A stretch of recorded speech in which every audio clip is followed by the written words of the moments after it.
Hello, everybody. Welcome to the video and stuff. I'm your host, Dax, and today we're going to be covering a new series that I'm also going to have on my list. Why? I don't know. I just feel like doing it. So deal with it! Uh, Dax, what are you doing here? Well, I don't know. I was just here because, I don't know why. I'm just gonna leave and, you know, uh, dry bounce! Yeah! La, la, la, la. All right. Okay. Anyway, hello everyone. This is Geek Zone here, and yeah, welcome back to my channel. So, yeah, as you saw with that, I am actually going to be um working on a little series that I've been working on, and yes, and no, it was not inspired by Dax or anything, though I actually do plan on covering the now that's what I call music albums from the court. By the way, okay, unlike Dax, this intro is actually unscripted, so you're gonna get unscripted. Anyway, as I was saying, yeah. So yeah. Anyway, I actually do plan on covering the core numbered UK albums of the. That's now the. Now that is what I call.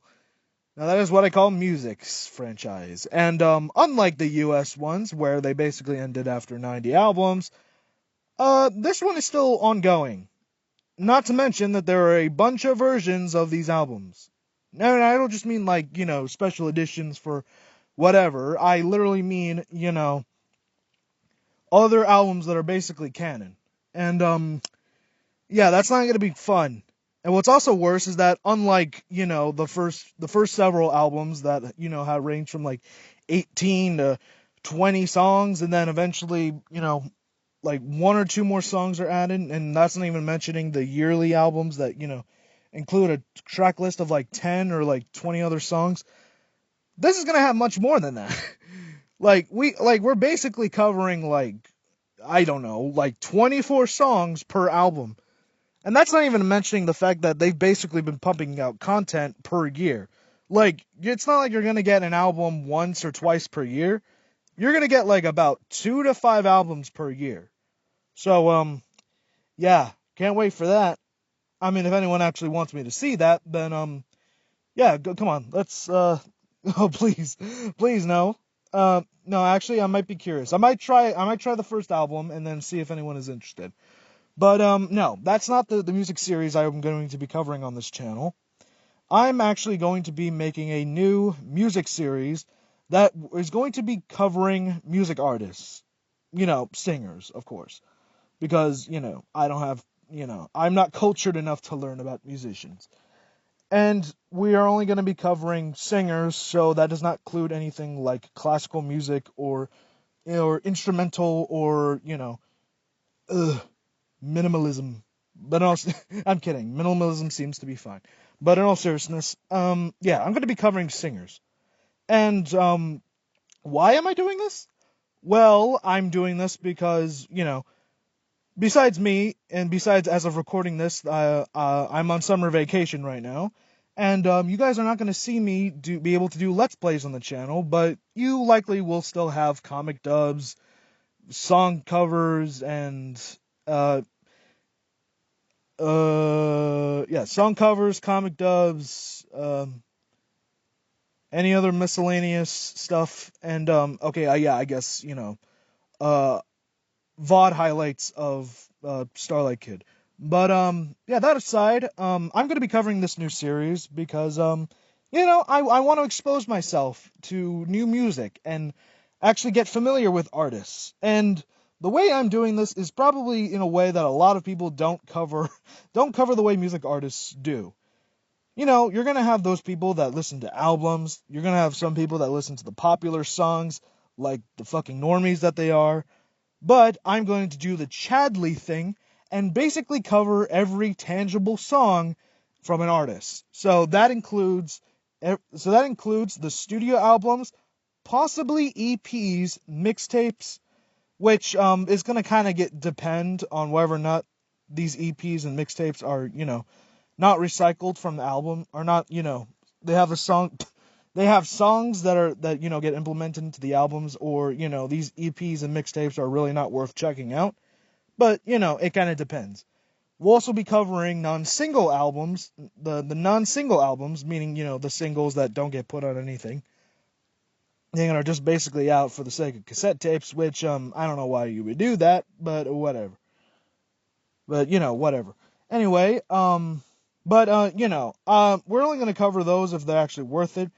And also, not to mention that, we would also have to include soundtracks as well. But again, I meant to say that those are the ones that kind of just depend on whether or not they're worth, putting on this list. And also, um, and also me covering the singles because they're not dedicated to specific albums. I'm gonna have to put them in a separate category, unless for example, if the single ends up getting implemented into an album anyway. So, like for example, "Moves Like Jagger" by Maroon 5 featuring Christina Aguilera, that was technically released as a single, but ultimately got put onto their third studio album. So I would technically consider the song as a third studio album, not a single song. So yeah, that's kind of how I'm gonna go about that.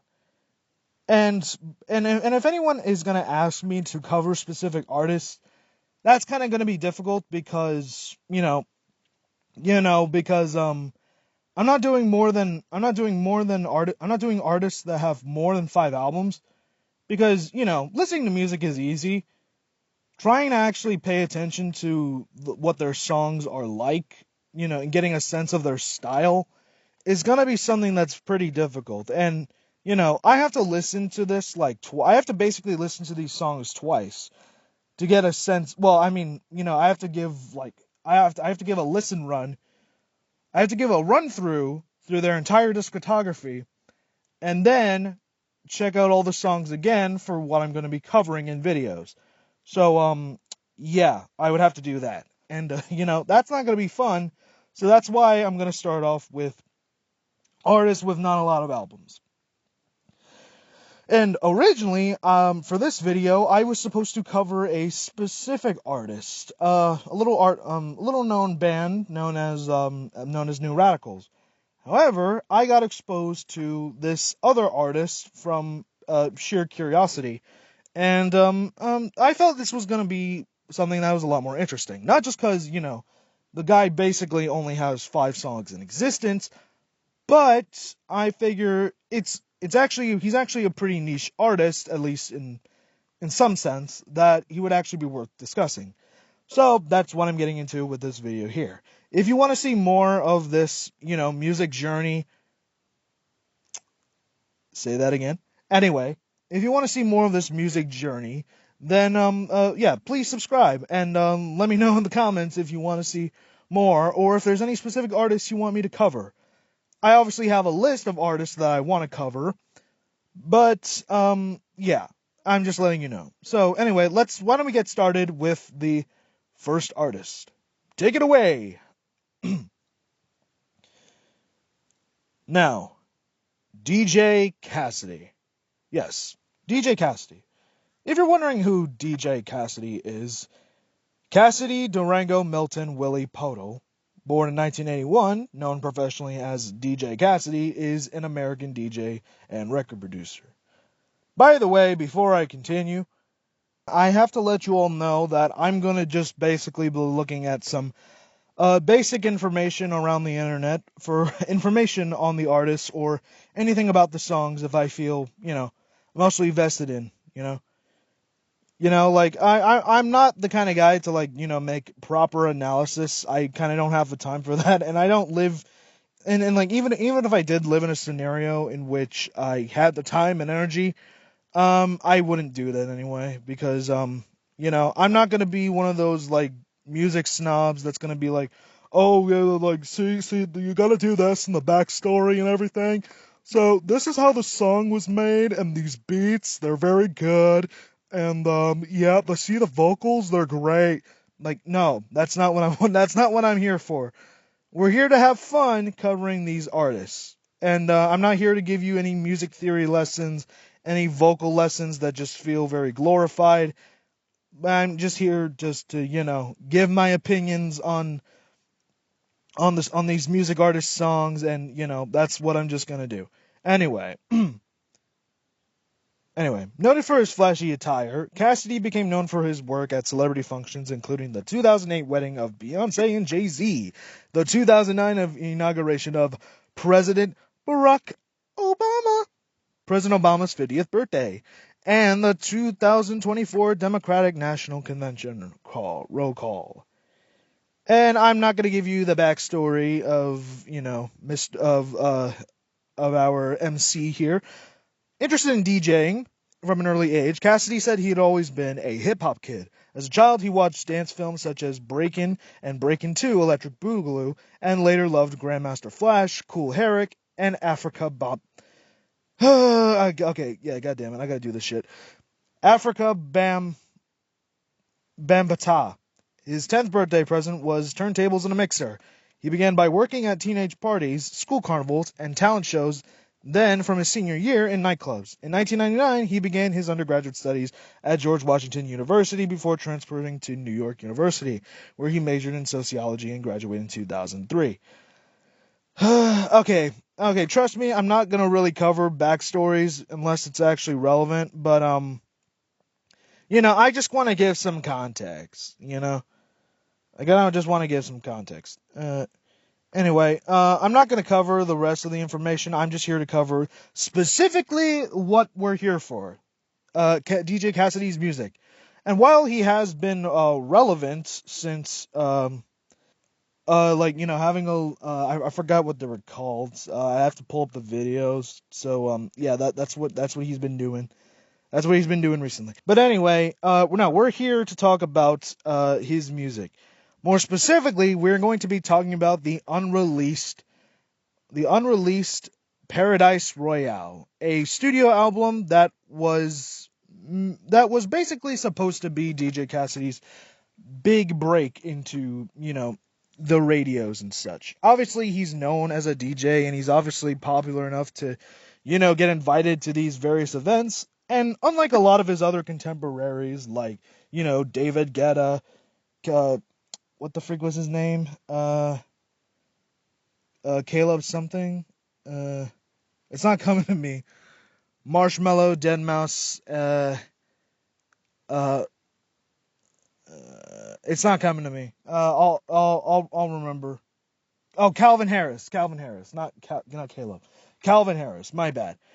Not really, but Anyway, unlike his contemporaries, DJ Cassidy had a plan in 2013, and that was working on his first album, Paradise Royale, that would capture the architecture of 1978 and 1982 dance music. He called this the greatest and most universal dance music of all time. His plan was to bring together a 14-piece string section and 22 of the world's most notable musicians from this period, which most notably features Nile Rodgers, probably one of the most recognized American guitarists, the co-founder of Chic, and has written and performed for a bunch of other artists at the time, especially using the same guitar riff for one of the songs, Calling All Hearts, for Chic's Good Times and Sister Sledge's We Are Family. But not only him, it also features various artists for example, the first single used, Calling All Hearts, it features Nile Rodgers on guitar, Verdine White on bass, Philip Bailey on percussions and background vocals, Larry Dunn on keyboards, and John J.R. Robinson on drums, and Jerry Hay on horns and strings. And another example, the second single that is also known, Make the World Go Around, Negudu Chancellor used the same drums as Michael Jackson's Billie Jean. So, we were working with some good talent here. But, musicians are not the only thing that make a song great. You also need vocalists, which, in my personal opinion, I feel that DJs are only really carried by vocals because, who is really listening to a DJ's work when it's just, their work, not the vocalists that, kind of make a song worth listening to. And I understand that some people like instrumental, some people want, dance numbers and everything, but sometimes a vocalist is just as good as, anything else. And that's what Cassidy's mission was. It was to hire vocalists that were popular at the time. It was to hire popular vocalists at the time that were able to work within the constraints. And the first example is the first song of Calling All Hearts, using Jessie J and Robin Thicke. And it wasn't like they were against this idea. No, they were thrilled to do this. Even as Robin Thicke says himself when he found out that Jessie J was recording for the Calling All Hearts. And when he listened to the demo track, especially with Jessie J's vocals, he got interested. So, here we are now. So, what exactly happened to this album? Since I've never heard of this album, why did this album not, why is it not in the public consciousness? Well, that is kind of a problem, is just simply because we were supposed to get a bunch more songs other than the 5 songs that ended up releasing. The project ended up getting shelved, and pretty much Sony pretty much just has it on standby. And there were supposed to be other artists that were supposed to make it, including Usher, CeeLo Green, John Legend, Estelle, Mary J. Blige, Neo, Melanie Fauna, and Kelly Rowland, and Passion Pit. So, yeah, it kind of sucks. The only songs that still managed to be on the internet are Usher and Neo, but you can't find them, and the only things you can find of them are just a few notes of a live performance. So, yeah, we're not on a good place right now. And by the time we ever actually get to see the existence of this song, it'll just be forever. I don't think anyone is really gonna, ask for this. It's pretty much just dead in the water. But does that mean that anything from this album was good? No. Having listened to this album a bunch of times, I think it is definitely one of the most missed potential things in music history.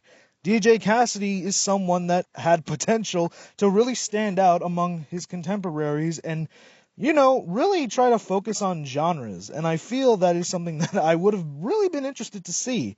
I mean, at least I'm glad he's actually still, getting work, I guess. But it's still disappointing that we have never actually seen anything new. We've never actually seen anything new from this guy. And he's basically just going to be recognized as just another DJ. Not really someone that could have been having potential. And that's my job here, to explore the Party Royale songs that, are still alive and still breathing. And does it actually be able to make a perfect homage to the dance music of 1978 and 1982? Well, let's find out and see.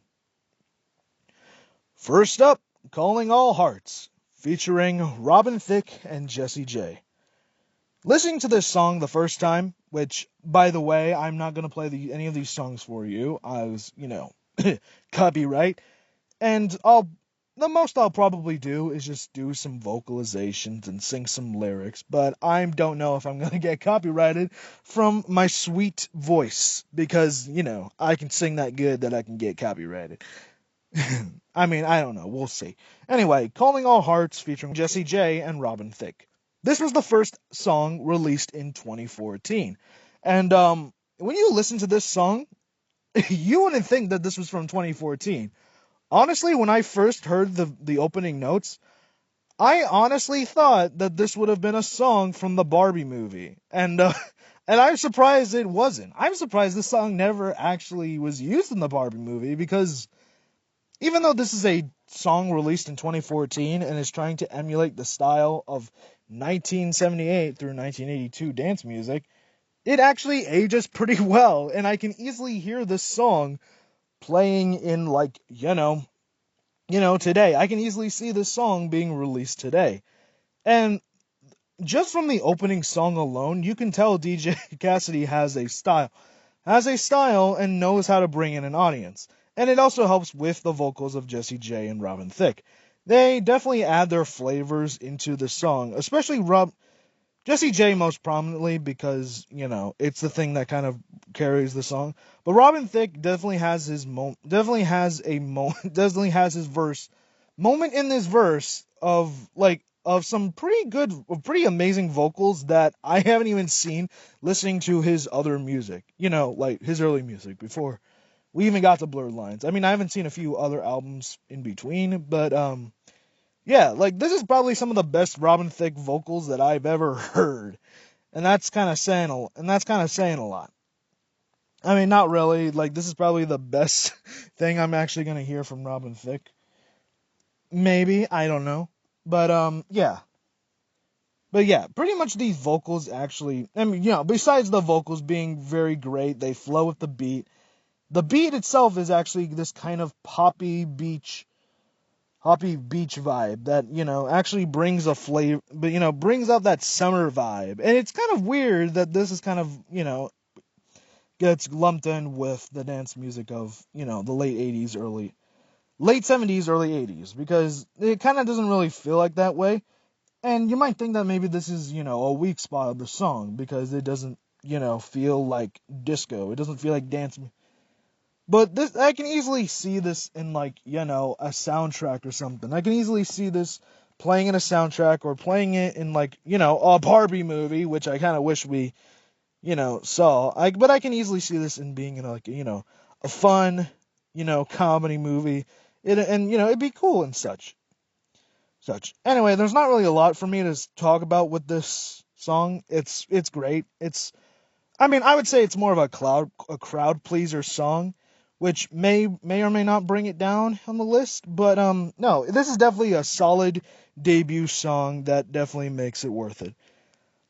All right, next up is the second single, "Make the World Go Around," featuring R. Kelly. Now, besides, Calling All Hearts, which did get its own music video directed by Director X and was shot in London, and the video having a 13-piece band performing on a pink heart-shaped stage, Director X was also responsible for the music video of the second single, "Make the World Go Around," which was shot on an elevated train in Chicago. And, yeah, it's actually pretty good. It's also just as good. Granted, I do think there isn't a lot of. Granted, I don't think there is a lot of vocal variety on R. Kelly's part. He actually does pretty good here, but there isn't a lot going on that kind of makes me want to like listen to this song again. Like his vocals definitely do add a vibe to this song, alongside the very like disco, along like the very disco vibes of this. Like people like you make the world go round. 'Cause people like you will make the world go round. Like that's kind of the vibe you're gonna. So hard to find what would someone truly real. So hard to find. I mean, that's kind of the vibe you're gonna get from the ride around. The devil know it gotta love. When then I know just what your heart. And every time I can now vibe, I never know you can. Yeah, like it's very much clearly that R. Kelly very much influences this song and actually allows it to make it feel like an R. Kelly song, but in a modern disco kind of sense. And I kind of like that vibe. It's kind of refreshing to hear from R. Kelly's part. But other than that, I don't really think this song has as much musical variety as Calling All Hearts. Like at least with Calling All Hearts, it's a good crowd pleaser. Make the World Go Around kind of feels a bit repetitive. And this is also not mentioning like, the bridge breaks, the instrumental breaks that each song has, which is not really a bad thing, but I'm not a fan of bridge breaks because it kind of takes away from the immersion. Unless that's the specific vibe the song is going for, which, most songs don't do that, and therefore I'm not going to like it. But, it's a very trivial detail that doesn't really affect the song as a whole. So, yeah, that's about it. Anyway, Make the World Go Around is definitely a good song, and it definitely nails the disco vibe, the disco dance vibe that is going for with this album. But would I like this more than Calling All Hearts? I like Calling All Hearts a lot more. It's more fun, and the vocals definitely have more variety to them. So where it's not just hearing the same kind of vibe and tone that I hear from R. Kelly. But whatever. Alright, next up is the third single, "Future Is Mine," featuring Chromeo, or at least in the solo version. There's also the version that features Whale. And yeah. When I first listened to this song, I really didn't like it because I just wasn't used to the unorthodox vocal style and the instrumentation, but listening to this several times, I've actually grown to like this one. Well, at least, when it's not the whale verse. Because unlike another upcoming song, I honestly thought the rap was fine. Not the best, but fine. But then I come to realize that Whale's verse just kind of feels fillery, like it is the definition of rap filler, and that is something I also don't like in my songs, where like not only the rap just kind of takes away from the immersion of the song, but it just doesn't add anything, and I don't mean like and lyrics that kind of actually add to what the message is of the song, kind of like an example of Michael Jackson's Black and White. Those aren't good examples either because they still break the immersion of the song. So, yeah, this one kind of falters on that. But given that the Wikipedia kind of just says that, oh, the Chromeo version is the one that you're meant to listen to, well, that actually makes it a lot easier. But that makes it a lot easier and kind of makes it more of the focus of what we're going to talk about. And also allows it to kind of have a higher praise in comparison to the version with Whale. Anyway, I actually do like the robo auto tune vibe that is going on, and Chromeo's vocals are a bit unorthodox, but they actually do kind of nail a disco kind of vibe. Even if I don't personally like it, and I probably would find it annoying on repeat listens, but I especially love the auto tuned robo bridge. I'm like, the future is mine. The future is mine. Do do do do do do do do do do do do do do. The future is mine. The sun comes up. The sun comes up. Yeah, honestly, that's like the best part of the song, but the song itself is not bad. Also, the music video. Anyway, would I say this is better than the other two just because it nails more of the dance vibe? I mean, to be fair, I probably would have rated this higher if it leaned to the disco, but because this is basically a dance playlist, not really danceable. And while it does have some disco robo auto tune elements, like very synth style funk. Well, no, not really funk. It's more like synth kind of vibe. Um, I mean, it's not really my favorite, all things considered. It's not really one I would kind of go back to. Okay, I guess based on the three songs so far, I definitely like Calling All Hearts the most because it's a lot more fun. And I understand it's a crowd pleaser, and therefore it's just going to be a safe answer, but, I actually feel it nails the dance vibe a lot more in comparison to the other two. Make the World Go Around is technically a dance one, but when you have when you basically have a repeating tone, well, you have solid vocals from R. Kelly. The repeating tone just kind of makes it feel kind of drab, and there's not really going on with the lyrics to make it that interesting. So I would probably rate it lower than Calling All Hearts. Then Future Is Mine, while the unorthodox vocals kind of just take away the immersion, I actually still like it better as a song in comparison to Make the World Go Around.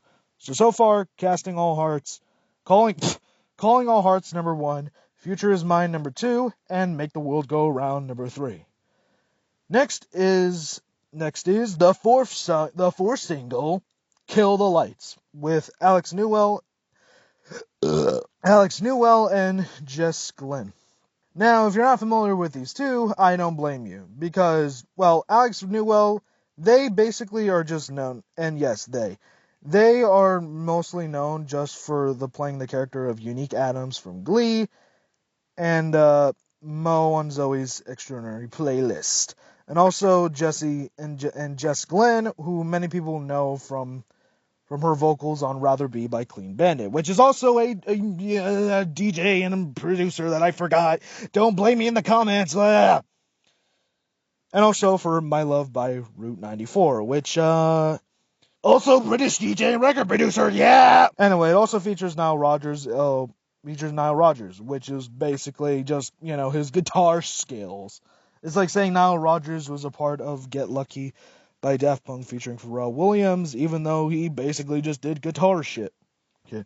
And of course, this song, if you are unaware, was used as a disco song for for an episode of the HBO television series Vinyl, released in 2016. And it was a one season show that was basically a period piece show about Richie Finestra, a New York City based record executive in 1973. Basically, it was about grime crama shit in the early to mid 70s. So yeah, maybe check it out if you want to see it if you're interested. But I definitely check it out. It was two of the producers are Mick Jagger and Martin Scorsese. So yeah, maybe that'll interest you. Anyway, that aside, this song is actually a banger though. Not only does it nail the dance disco vibe that this playlist is clearly asking for, but the vocals between Alex Newell and Jess Glenn are perfect. They sing together. They definitely chose the right vocals to, pick and choose so that the two can work together, because there is a solo version with Alex Newell. And if you look at the ones that, if you look at the vocal parts that Jesse Glenn is supposed to be covering, yeah, you can definitely see why they had another person there. Not to say they were bad necessarily, but you can definitely feel that this was something that was not good on Newell's part. But the two actually work together and actually make the song a lot better, and I would probably rate the song lower if it was just Alex Newell, because, pretty vocals are not going to carry it. They're going to have slump ups like in certain parts of the verses and pre-chorus. So, yeah. Anyway, this is easily one of the better songs on this playlist. And even though some people might find the kill the lights and look right out of me, kill the lights, you can see me by the way that I feel. Turn the lights and you look right at me. Don't no love and you see me by the way that I feel. Come spin me around, let's get lost in the sound with your nose when you see me by the way that I feel. Turn the lights and look right at me tonight. I mean, some people may find that part annoying because it's kind of repetitive, and power vocals are kind of not great. Like, I personally don't like "I Will Always Love You" by Whitney Houston, but because the power vocals get kind of annoying, and I'm like,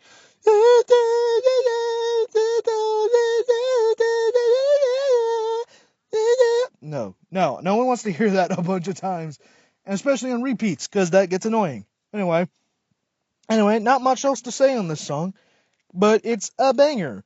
It's definitely better than "Make the World Go Around" and "Future Is Mine." These are one of the stronger songs on this one, and it really shows what could have been the potential of this full playlist. And really does show that DJ Cassidy knows his style and understands his mission. And the fact that basically all these songs were kind of getting released within a year is also more impressive. "Calling All Hearts" and "Make the World Go Around" makes sense because, when you have a music director making two music videos in 2014, kind of makes sense. "Future Is Mine" was released in 2015. "Kill the Lights" was made in 2016 for, a TV show, so that makes sense. And, yeah. Anyway, yeah, pretty much when we all kind of knew that, like, the Paradise Royale album was not coming out, yeah, like, it's kind of just, makes sense to release the songs that, are still salvageable. So, anyway, well, at least we know "Make the World Go Around" is the worst one so far. Then "Future Is Mine." And then I'm thinking of whether or not I should choose "Calling All Hearts" or "Kill the Lights." We'll have to see. Now, let's go to the fifth and final single, "Honor," featuring Grace and Lil Yachty. Now, even listening to this album for the first time, and even now, it's easily the worst song on this playlist, at least with these 5 songs. I don't know if the other ones would have been bad or, would have been able to outbeat it slightly. But "Honor" is kind of the worst one. And while Grace's vocals are, well, I mean, Grace's vocals are fine. I think Grace actually does have good vocals. It's just the instrumentation. I mean, I like the instrumentation. I like the vibe of this. It's more of a hip hop more of a hip hop disco kind of vibe, which I actually do respect. The problem is that it doesn't have the same, it doesn't feel as connected to the other ones, and it's not really a song that you can dance to. Which, at least with Future in mind, is that you can actually, dance to it a little bit. Honor is just kind of like, like a soundtrack album or something. Like, this is kind of the song that would go on a soundtrack or something. Otherwise, it just kind of exists. And, let's talk about the elephant in the room. Little Yachty. Oh my god.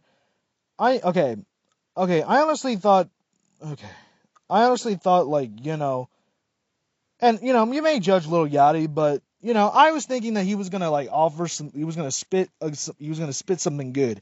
But, no, this was the most disappointing thing. And I'm not even familiar with Little Yachty's work. I was like hoping he was gonna spit some bars and, say something good. But, yeah, no, this is, like, not great at all. First of all, I couldn't even really understand what he was saying, and, like, I couldn't even tell if it was actually related to the song or not. So, in between, like, Little Yachty's verse or Whale's verse, which one do I think is better? I mean, well, besides that, with Whale's verse being optional, because you could just listen to the solo version with Chromeo, since that's basically the definitive one. Yeah, Little Yachty just doesn't have any flavor or sauce. Like, at least Whale was like rapping to the beat. Here you have Little Yachty just, I don't know. I don't know. I don't know what I don't know what I expected. It's just not good anyway. But yeah, whatever.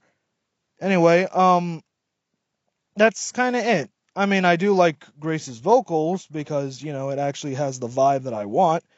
But nonetheless, it just kind of is there. And honestly, I kind of don't want to give, like, flack to this. I mean, I don't want to, like, talk down on this song because, Grace's vocals are great. I actually do kind of like him. Like, they're, like, it's not really, traditionally fun singing, but she adds a vibe, especially with the chorus. Like, it's able to pull your attention and, actually makes the listening experience fun. Which is something that I will give props to this part of this particular song because, kind of missed potential. And yeah, I definitely feel they could have, like, at least Little Gotti could have just, like, put in some work on the verse. Like, you don't really have to be a part of the part of these things. Like, some songs can go without certain rap verses. And if you're gonna be on a song, at least don't taint it with a bad verse or a mediocre one at that. Because then you're offering nothing and you just ruin the experience. And there's no real way to listen to, like, a solo version unless, the artist makes a solo version. Or you just have to go listen to it on YouTube or, like, Spotify or SoundCloud or anywhere else that isn't a part of the official thing. And that kind of taints the artistry from the artist. So, yeah, that's pretty much it. Also, Honor was released in 2017, if you all were wondering. Anyway, what do I think of DJ Cassidy's work? Well, honestly, this is something that really should have been released in its entirety. I mean, I would have loved to see the potential of what Usher and Neo could do in this kind of genre, and I really wish that they just, like, get, like, given this album a chance, like, like, and I mean, like, like, come on. Like, this was something that I feel could have, like, built the stardom of DJ Cassidy, but, I'm just glad that we just have what we have right now, and, maybe he'll get the motivation to make another album, one that actually, gets released, and, because, in our time now with music these days, I definitely feel we could have, like, someone to spice up the music genres, blend genres together, bring in artists of the time period to, you know, harken back to, like, certain genres and eras that would have brought in new audiences to these types of songs. But, we're just kind of stuck with here in the now. And the only thing other now is that other people kind of just take what DJ Cassidy left for us and, move it forward. So, yeah, that was DJ Cassidy's unreleased Paradise Royale. What do I think of the 5 songs? And what are my rankings? Number 5 is Honor featuring Grace and Little Yachty. Number 4 is Make the World Go Around featuring R. Kelly. Number 3, Future Is Mine featuring Chromeo. Number 2 would be Calling All Hearts featuring Jessie J and Robin Thicke. I'm sorry, sorry Calling All Hearts, I love you, but you are simply the crowd-pleasing song. And you don't really have the style and flair of what the playlist don't have as much of the style and flair of what the playlist was going for in comparison to number 1, Kill the Lights with Alex Newell and Jess Glenn featuring Nile Rodgers. And yeah, that's my coverage of DJ Cassidy. And yeah, if you want to see more, if you want to see me cover more artists, let me know in the comments. Like and subscribe, and well, yeah, I'll see you then. Have a good morning, evening, nighttime, afternoon, or wherever you are from, and I'll see you guys then. Bye for now.